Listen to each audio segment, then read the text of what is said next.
Adelaide International Raceway, and the field forms up for the Australian Sportscar Championship, sponsored by Mazda. This is round 2, heat 1, and across the front row of the grid, a solid wall of the Queensland-built Kaditcha cars. Pole position goes to the current leader in the 1983 title, Peter Hopwood, in his 5-litre Kaditcha on 51.2 seconds. Beside him, the Queensland driver in the magnificent Kaditcha Group C Le Mans car, driven by Romano. Hopwood did a 51.2 seconds in practice yesterday. Romano did a 51.4, both of them under the current lap record held by the late Gary Cooper in his Elfin MS7 on 52.3. Third position on the front row of the grid goes to Paul Scott in the Kaditcha 2-litre car on 54.9. Then the current Australian champion, Chris Clearahan, in his Kaditcha 55.5.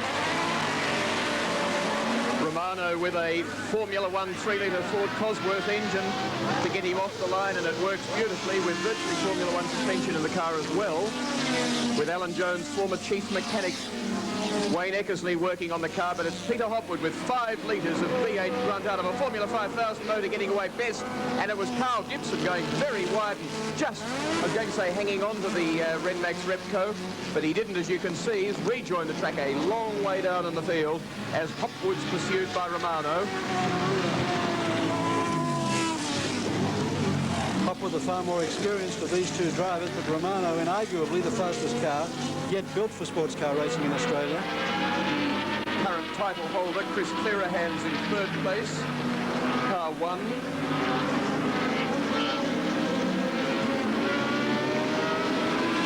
And behind him is the Queenslander Paul Scott in the Kaditcha car number 6. But here, two very fast and powerful cars. Quite different, though, in the sort of engine response that they give. Much more peaky car from a Ford Cosworth 3-litre Formula 1 engine in the second car. From the enormous grunt and strength of the mid-range of the 5-litre V8 behind. But end up with similar power figures. The Romano car detuned to about 430 horsepower in its present state, but in a top Formula 1 engine today would be giving 540, and it'd be somewhere around 470 odd probably for a 5-litre V8 engine in Peter Hopwood's car owned by Steve Webb, which last year in a very wet round here at Adelaide Raceway took 2nd place in both heats to Chris Clearahan, the victor in both heats.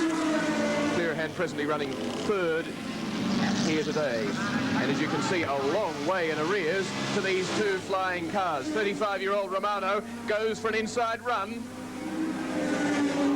on 38-years-old Hopwood. He did it well. Oh, gee, he did, because he hasn't got a lot of racing experience, Romano.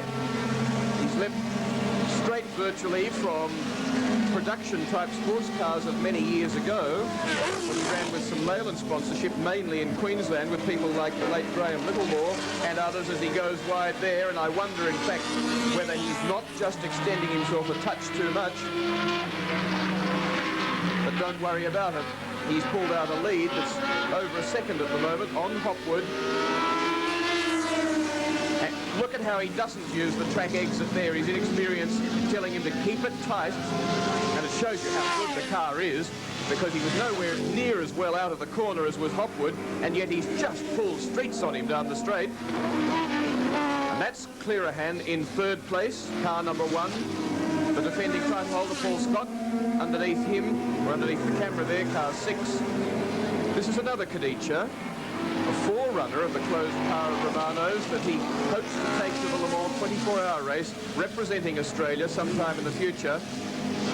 His mechanic working with the designer of the car and the Kaditcha designer Barry Locke is Wayne Eckersley, who took Alan Jones through his Formula through his overseas motor racing career from 1973. And he said, really, to do it properly, they shouldn't go to Le Mans next year, but the year after. It's going to spend a year doing nothing but testing, which would ultimately lead to 24-hour track tests. He said Porsche actually do 36 and 48-hour track tests.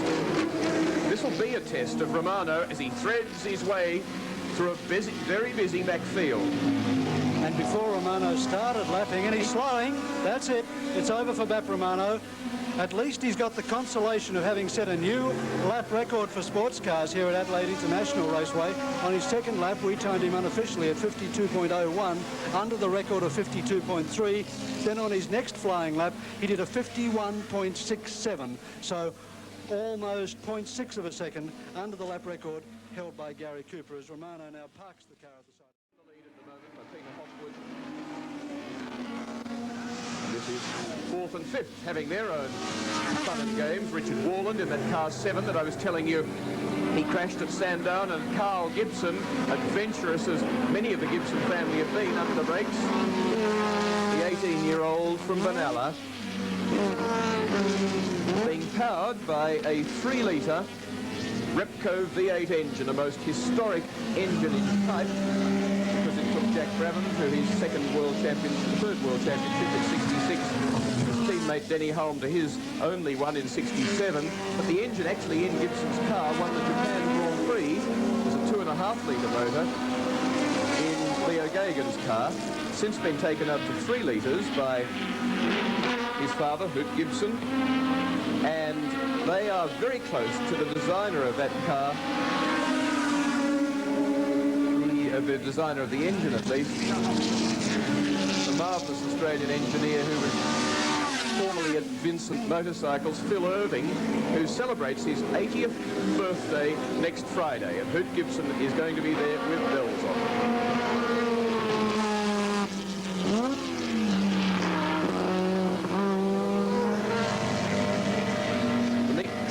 The engine was that it was a sensible engine, relatively simple, very easy to work on, very easy to do all sorts of major things, to valve train, to the bottom end and so on, without necessarily having to pull the thing apart greatly, and it was very reliable.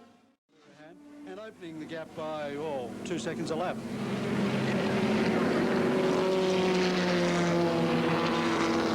That's the dice for third and fourth position. Between car 7, Richard Warland, car 11, Carl Gibson. They've swapped the lead on at least 3 occasions so far, and they're on lap 13 of a 20-lap event. And that's the end of that dive. Richard Warland gives the Tiga Mazda. That's a 12A rotary Mazda Wankel engine like Alan Moffat's car, but somewhat less reliable than and he's doing the worst possible thing. Look at him, driving around the track on the line. Other competitors will be bleeding. For the Australian Touring Car Championship to come up later today, there won't be too many touring car drivers especially who'll be happy about having oil all over the off-camber entrance to the bowl, which is without doubt the most difficult corner on the Adelaide International Raceway track. Making the outlet larger than the inlet, you create a negative pressure and try and suck the car down onto the track, which obviously improves its grip. There are the oil flags out telling us exactly what we already know, that car 7, Richard Warland, has somewhat spoiled the circuit.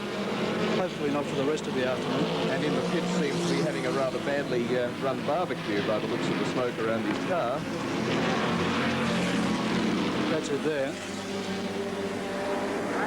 Things settling down a little bit now, but still a lot of smoke drifting off it as Hopwood continues to encounter most of the field fairly briefly, passing Bernie Van Elsen. Stuart Costera in 77 and 6, and then Frank Matic took it twice in the pre-runner to the SR4 that you were referring to, John. The SR3 Matic. Half a lap to go now of Adelaide International Raceway for Peter Hopwood, with the easiest of wins in round 2, heat 1 of the Australian Sportscar Championship.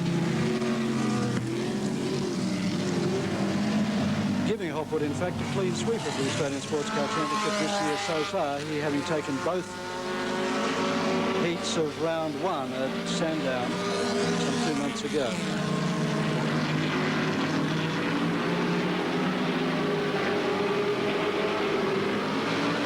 Main straight, the checkered flag from Glenn Dix. And second place comes through now, 1 lap down. Here's Chris Clearahan, the defending champion. And there's Carl Gibson with yet the big speed bowl to negotiate at Adelaide International Raceway before he claims third.